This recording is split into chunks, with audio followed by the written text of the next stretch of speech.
My question is the border.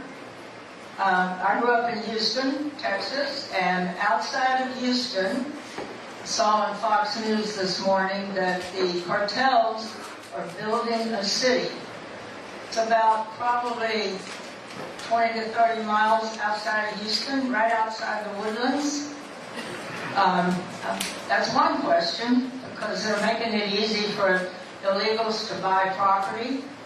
And the other one is the coyotes busting through the ranchers' fences.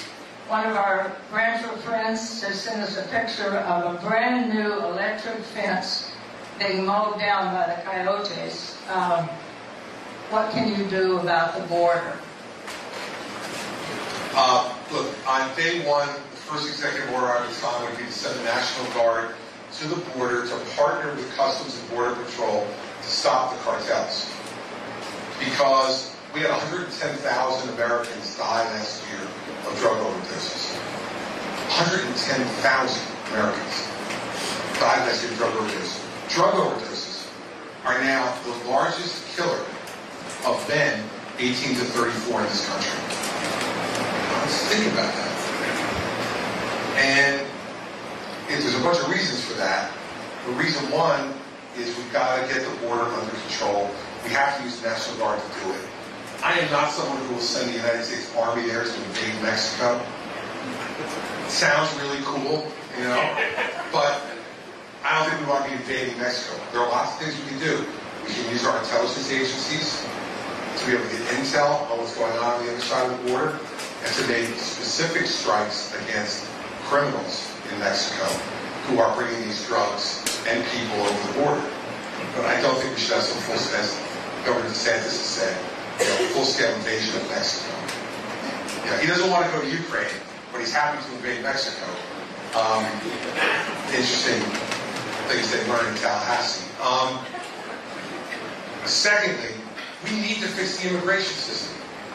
And no one's been willing to do it. I think we need to go to a merit-based immigration system. What will you bring to the country? And if you have skills and abilities that we need, you go to the front of the line. Let's have a merit-based system.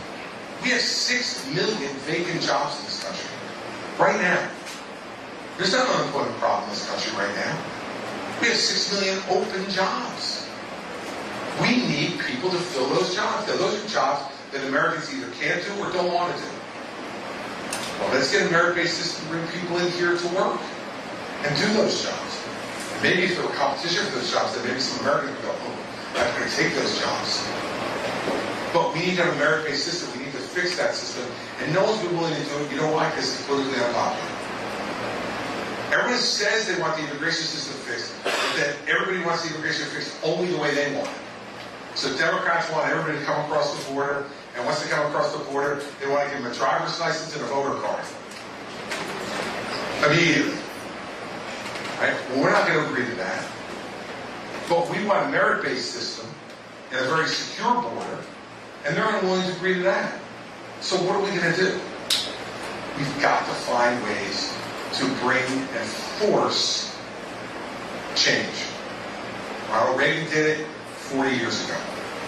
He forced change on immigration. And not every part of his bill I agreed with. But I wouldn't, because it was forcing change and forcing both sides to agree to something. And so we need to do that, because if we don't change the system, it's so dysfunctional. Why would anybody wait in line? Let's just fly to Mexico and go across the border. We're setting up incentives. Joe Biden did this more than anybody by saying, when he was running 3 years ago, we're going to open the border if I'm elected. Well, they were listening. And the other people that deserve some blame here in this are the mayors and the governors who said they were sanctuary cities and states. Well, they said that stuff when no one was coming over. So it was easy. Complain to the grandstand, right? Go, oh yeah, we're sanctuary, we won't punish these people. We won't look at whether they're illegal or not. We won't do any of that. Now you got the mayor of New York City saying, oh, for God's sake, make it stop. And I know Mayor Adams. I said, you should have never said you were a sanctuary city in the first place. Guess what? Words matter. And when you say it, they believe you, and they come. And right now, in New York City, you just added 18,000 new students to New York City public schools in September. 18,000 at one time. Almost all of them immigrants who came here illegally and came to the sanctuary city in New York City. Right, I mean, there's a whole host of problems to that, including where do you put everybody?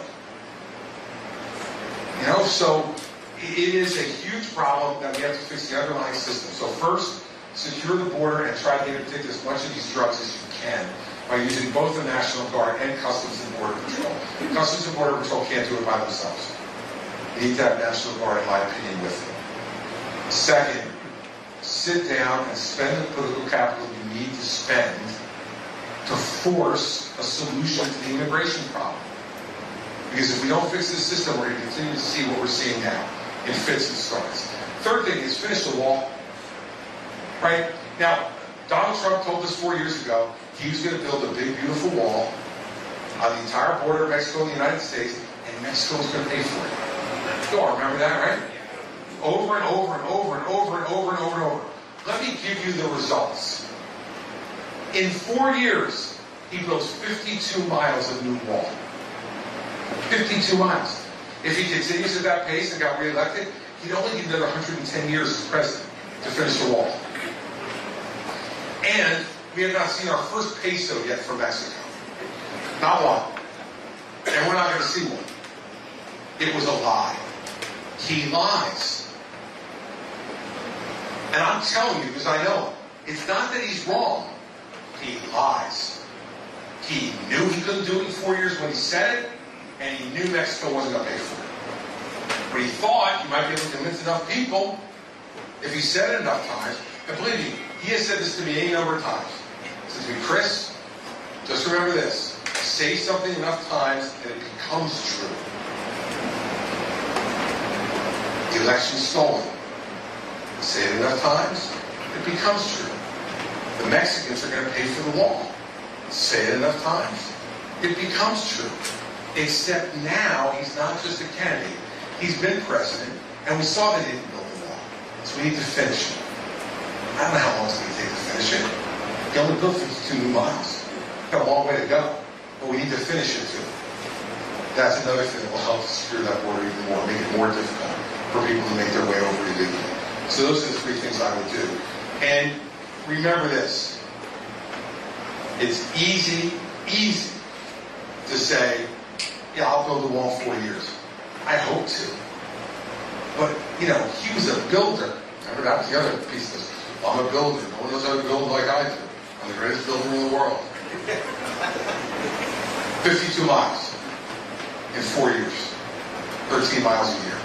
See, that did that math in my head, too. Pretty good.